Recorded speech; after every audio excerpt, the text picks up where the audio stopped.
কখনো কি এমন হয়েছে আপনি কারো কথা শুনলেন এবং হঠাৎ করেই আপনার মনে হলো এটাই সত্য? একটি মাত্র বাক্য যা আপনার ভিতরের সব অন্ধকার ভেদ করে আলো এনে দিল। Just picture this. You are listening to someone talk and then boom, one line hits you straight in the gut. And in that moment, you know it's the truth. That single sentence cuts through all the noise, all the darkness, and brings pure light right into your life. That's the kind of shift we are talking about. আসসালামু আলাইকুম, সবাইকে আমাদের চ্যানেলে স্বাগত। বিশাল এই পৃথিবীতে আমরা এলাম কিভাবে, আমাদের সূচনা কোথায়, কিংবা আমরা কোথায় গিয়ে থামব, আর শেষটাই বা কিভাবে হবে, আমরা কি সেটা জেনে যেতে পারবো?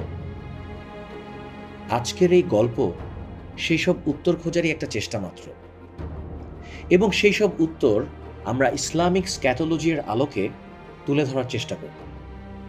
আজ আমি আপনাদের এমন একজন মানুষের গল্প শোনাব যিনি ছিলেন রাসূলুল্লাহ সাল্লাল্লাহু আলাইহি ওয়াসাল্লামের সব থেকে বড় শত্রুদের মধ্যে একজন, কিন্তু একটি মাত্র আয়াত তার জীবনের ডিরেকশনটাই বদলে দিয়েছিল। তিনি আর কেউ নন, তিনি হলেন জুবাইর রাদিয়াল্লাহু আনহু। তিনি বলতেন, আমি ছিলাম রাসূলুল্লাহ সাল্লাল্লাহু আলাইহি ওয়াসাল্লামের শত্রু। পৃথিবীতে এমন কেউ ছিল না যাকে আমি তার চেয়ে বেশি ঘৃণা করতাম। He hated him more than any other human being on the face of this planet. একদিন জুবাইর রাদিয়াল্লাহু আনহু মসজিদে ঢুকলেন। সেই সময় রাসূলুল্লাহ সাল্লাল্লাহু আলাইহি ওয়াসাল্লাম তিলাওয়াত করছিলেন সূরা আত-তুর আয়াত নাম্বার ৩৫ এবং ৩৬, যার অর্থ হলো, তারা কি কোনো কিছু ছাড়া এমনিতেই সৃষ্টি হয়েছে, না তারা নিজেরাই সৃষ্টিকর্তা, না তারা আকাশ ও পৃথিবী সৃষ্টি করেছে, বরং তারা বিশ্বাসী নয়। জুবাইর রাদিয়াল্লাহু আনহু বললেন, সেই মুহূর্তে, ঠিক সেই মুহূর্তে, যদিও আমি তখনও ইসলাম গ্রহণ করিনি, কিন্তু আমার অন্তরে ঈমান প্রবেশ করল। আমি বুঝে গেলাম স্রষ্টা বলে অবশ্যই একজন আছেন। আপনি যদি কিছুক্ষণের জন্য থেমে নিজেকে প্রশ্ন করেন, আমরা কিভাবে এলাম? In this vast world with its endless oceans, towering mountains, lush trees and countless animals, how or where did it all come from? শেষে গিয়ে দেখবেন আল্লাহ ছাড়া আর কোনো উত্তরই নেই। আল্লাহ কুরআনে বলেন, সূরা আল আহকাফ আয়াত নাম্বার ৪, যার অর্থ হলো, বলো, তোমরা আল্লাহর পরিবর্তে যাদেরকে ডাকো তাদের কথা ভেবে দেখেছ কি? তারা পৃথিবীতে কি সৃষ্টি করেছে?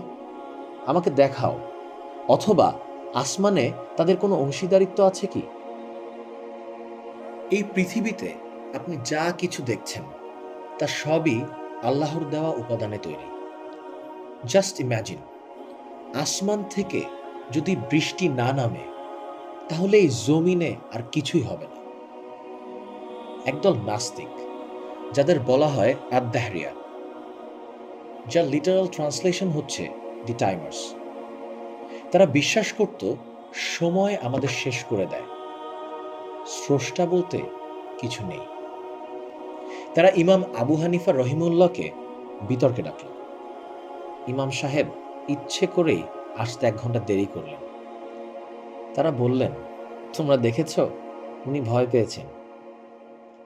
ইমাম সাহেব এসে বললেন, আমি নদীর ওপারে ছিলাম, সেখানে কোনো নৌকা ছিল না। হঠাৎ দেখলাম কোথা থেকে যেন কাঠ ভেসে আসলো। সেগুলো বাতাসে জোড়া লাগলো, পানির নিচ থেকে পেরেক উঠে এসে কাঠে আটকালো। তারপরে আমি সেই নৌকায় চড়ে এখানে এলাম। এ কারণেই আমার দেরি হয়ে গেল। অন্য পক্ষ হাসল এবং বলল, আপনি কি মজা করছেন? ইমাম সাহেব তখন বললেন, তাহলে আপনারা কিভাবে বিশ্বাস করেন যে এই বিশাল পৃথিবী, আকাশ, পশু পাখি সবকিছু হঠাৎ কাকতালীয়ভাবে সৃষ্টি হয়েছে? How can anyone truly believe that the harmony, the design, the balance, it's all accidental. It's not accidental, it's intentional. Every detail around us whispers a story of purpose and creation. ইমাম শাফি রহিমুল্লাহ আরো সুন্দর করে বলেছিলেন, সব তুঁত গাছের পাতাই এক। আপনি দেখলেই বুঝতে পারবেন, পাতার রং, স্বাদ কিংবা গন্ধ সবই এক। কিন্তু সেই একই তুঁত গাছের পাতা রেশম পোকা খেলে হচ্ছে রেশম, মৌমাছি খেলে হচ্ছে মধু, ভেড়া খেলে হচ্ছে দুধ, আর হরিণ খেলে হচ্ছে মৃগনাভি। বলতে পারেন এত ভিন্ন ভিন্ন ফলাফল কে এনে দিল? তারপর তিনি তেলাওয়াত করা শুরু করলেন সূরা আল মুমিনুন আয়াত নাম্বার 14, যার অর্থ হল, পরে আমি শুক্রবিন্দুকে পরিণত করি জমাট বাঁধা রক্তে, অতঃপর মাংসপিণ্ডকে পরিণত করি হাড্ডিতে, অতঃপর হাড্ডিকে আবৃত করি মাংস দিয়ে, অতঃপর তাকে এক নতুন সৃষ্টিতে উন্নীত করি। কাজেই সর্বোত্তম স্রষ্টা আল্লাহ কতই না মহান। আমরা কখনোই আমাদের পূর্বপুরুষদের দেখিনি, তবুও জানি তারা ছিলেন, কারণ কজ অ্যান্ড ইফেক্টের নিয়মেই আমরা আজ এখানে। অ্যারিস্টটল তার মেটাফিজিক্স বইয়ে বলেছেন, কজ অ্যান্ড ইফেক্ট বলতে বোঝায় every effect must have a preceding cause and nothing comes into existence without a reason. একটু সহজভাবে বলার চেষ্টা করি। যে কোনো ঘটনার একটি কারণ থাকে, যেটা হচ্ছে কজ, আর সেই কারণ থেকে পরবর্তী ফলাফল পাওয়া যায়, সেটা হচ্ছে ইফেক্ট। যেমন আগুন লাগলে ধোঁয়া হবে, ধোঁয়া নিজে থেকে জন্ম নেবে না, এর পেছনে আগুনই কারণ। আসলে স্রষ্টা ছাড়া সৃষ্টি সম্ভব নয়। আর যখন আমরা চারপাশের এই নিখুঁত ডিজাইন দেখি, রং, বৈচিত্র্য কিংবা সৌন্দর্য, প্রমাণ তখন আরো স্পষ্ট হয়ে যায়, তিনি আল্লাহ সুবহানাহু ওয়া তাআলা।